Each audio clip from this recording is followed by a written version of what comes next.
Hello, welcome to Eden Hope Academy. I'm Kim. This is Cycle 1, Week 8, and I'm so glad that you joined us.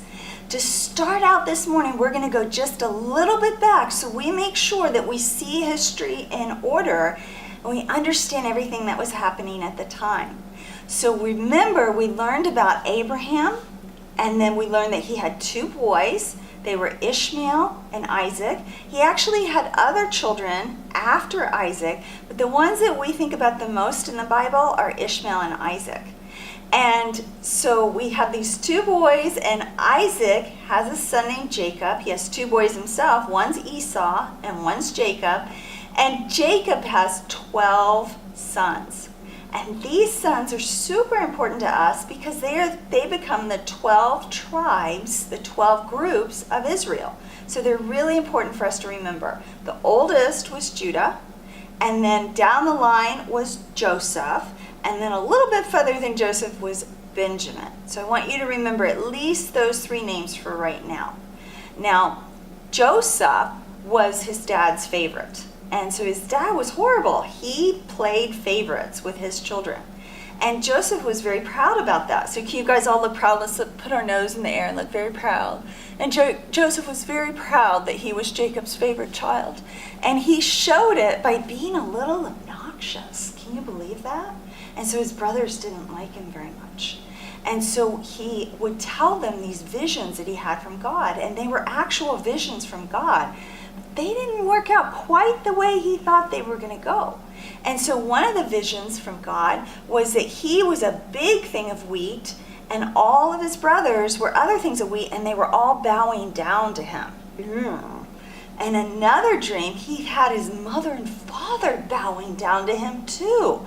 And that would just be rude in our culture, but that was especially rude in their culture because they saw the parents and especially the father as people to be revered, people to treat extremely well and to have a little deference toward. And so to say that this young boy would be bowed down to, that did not go over well. But nevertheless, his dad made him a special coat.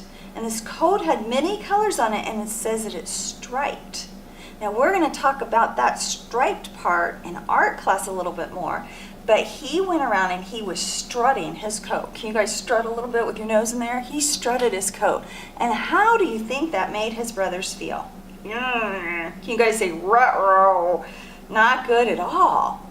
And so one day he was strutting that coat, his multicolored coat. Everyone strut your coat, and he went into a far field and he saw his brothers and he strutted his coat a little bit more. And his brothers got overcome by jealousy. And do you know what they did? They were going to hurt him. But his brother Judah said, don't hurt him. Let's put him into a hole in the ground because there would be big holes in the ground. So we're going to put him down there in that hole in the ground. And so they kept him there. And then some slave traders were going through that area, and you won't believe what they did. They sold him to the slave traders. They took money for their brother, and they sold him. And so they walked him all the way down to Egypt. Can you believe that? His own brothers sold him into slavery, and they went back to their dad, and they'd torn up his cool coat, and they put some blood on it, and they said, is this your son's coat? Like they didn't even know. It kind of reminds you of who in the Bible? Does that remind you of Cain saying, who am I, my brother's keeper? It's like, oh, I'm innocent. You guys don't do that to your mom, right? You don't go, oh, who, me? No. Don't do that. That's not a good thing. So they sell him down to Egypt, and he's still intelligent, and he probably has a lot of managerial abilities and things like that because his dad clearly gave his sons big roles in his family business of shepherding.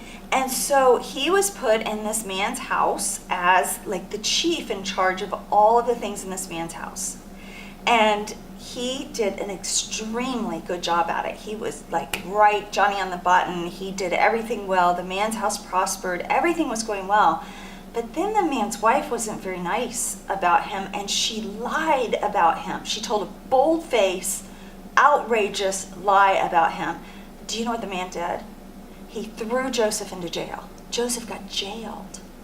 So you think about it. Here he went from the favorite son which was a really good place to be, and he was all cocky and all. And then he was a slave, but he was still in a nice house, and he still ran a lot of nice things. And now he's in jail. And he was in jail for a long time. And what's interesting about him being in jail is it says that he even had the keys to the jail. So he could have potentially gone on a camel and gotten out of Egypt. Maybe. But he didn't do it. He served God in jail. He was just in jail. And so he was there for a very, very, very long time.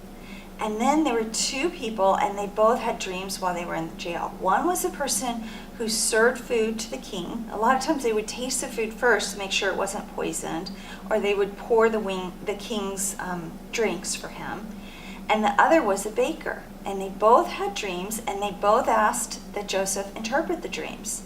And so Joseph interpreted the dreams for them, and he said to the man who poured the wine, make sure you remember me when you're back in Pharaoh's house.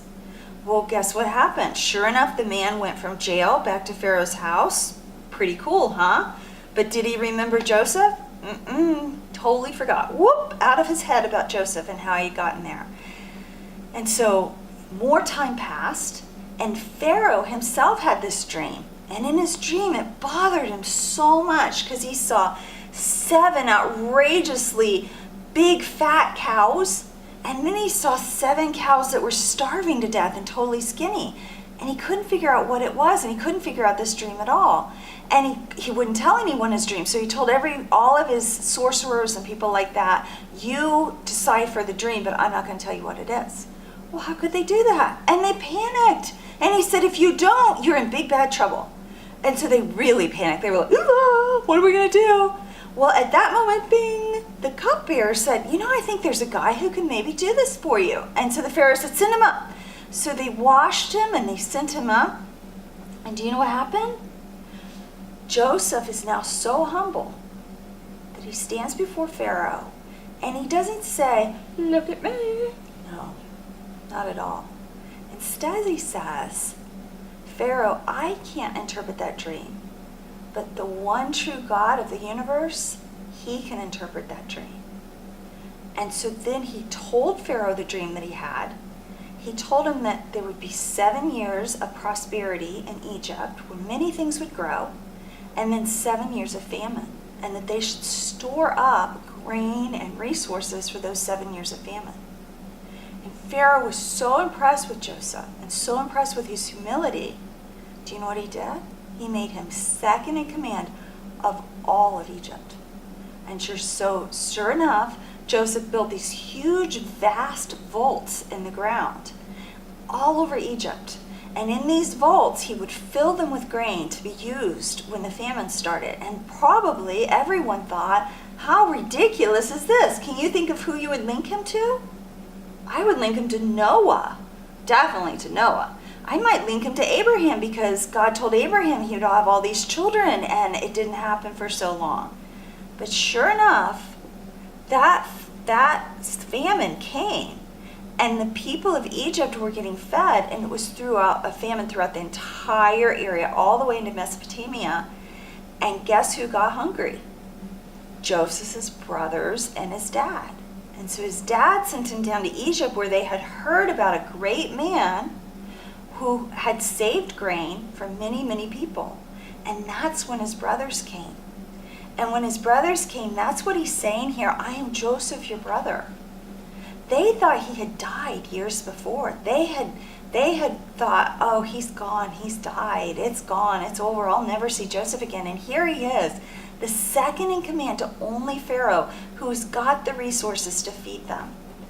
God worked that out for his glory. God knew that Joseph had to be humbled so that he could be used for his glory. God knew all of this, and God orchestrated all of this together. Just like God orchestrates things in your life, just like when bad things happen, many times it's God turning and moving things, circumstances, so that you can be in more alignment with him. And so you can best be glorified, he can be glorified through your life. So Joseph is an incredible story. So the next part of it is proud Joseph. So let's throw this up. Boom. Proud Joseph strutted his multicolored coat and bragged about his dreams. Shocked Joseph was sold into slavery, and humbled Joseph worked for Potiphar. Faithful Joseph worked while jailed. Triumphant, humble Joseph, wise Joseph became powerful in Egypt and saved his family. Word. I don't know what that means, but it sounded cool in the song. All right, so I want you to draw Joseph as a humble leader.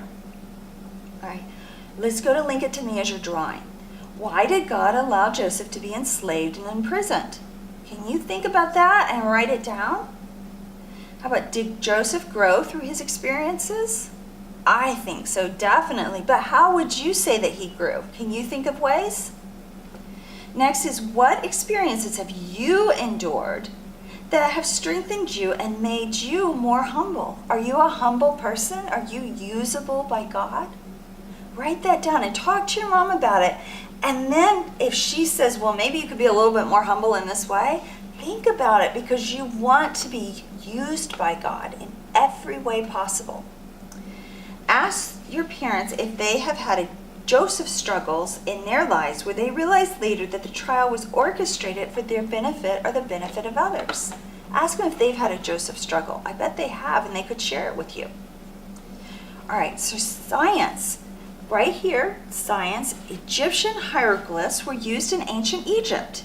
It combined logographic, symbolic, and alphabetic elements with a total of some 1,000 distinct characters.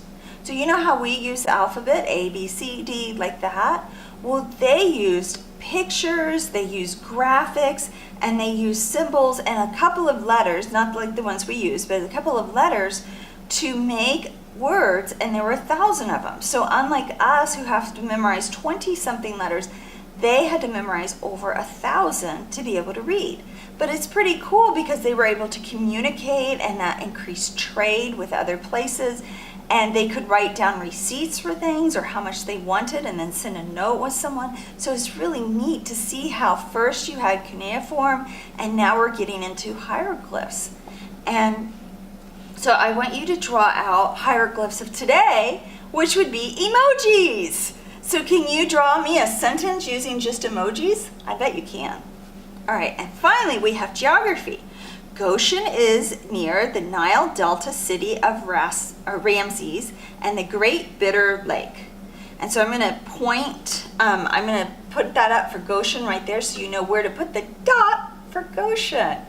All right, and so we're going to, we're in our timeline cards, we're going to learn about Isaac and Rebekah's sons, Jacob and Esau, and then Jacob, Rachel, and Leah's 12 sons, and then Joseph and Egypt are our 3 timeline cards for this week. And I want you to remember with the Nile River, the Nile down here starts, so the start of it is down here. There are only 2 rivers in the whole world that flow north, and that's the St. John's River in Florida and the Nile River in Egypt. And the Nile River starts in the Kush Empire. Can you guys say Kush? Kush Empire, and it flowed all the way up, and then where it makes a kind of a triangle thing up here is called the Nile Delta, and that would flood every year, and that gave rich, fertile soil that was good for growing crops up here in the top part of Egypt, which is the southern part of the Nile River, which connects to the Mediterranean Sea. So do your timeline cards, remember all of these great stories, and I will see you next week.